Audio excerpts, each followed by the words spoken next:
પહોંચી જઈશું હું ઘેર નહીં હું દુશ્મનના ઘેર બેઠી છું અત્યારે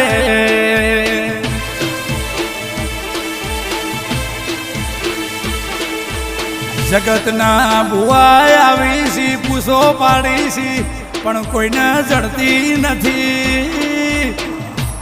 એ એનું ઘર થાક પરુડીએ 4 વાગે ભલ્યા બકરું નાખો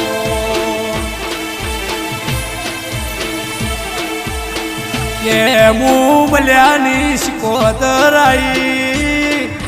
તાણીના આભના તારા દેખાય આ દાડો નો કર્યો હતો અને શિકોતર ઘેર નો આવો અરે રે ગણે પરા ગવડાયો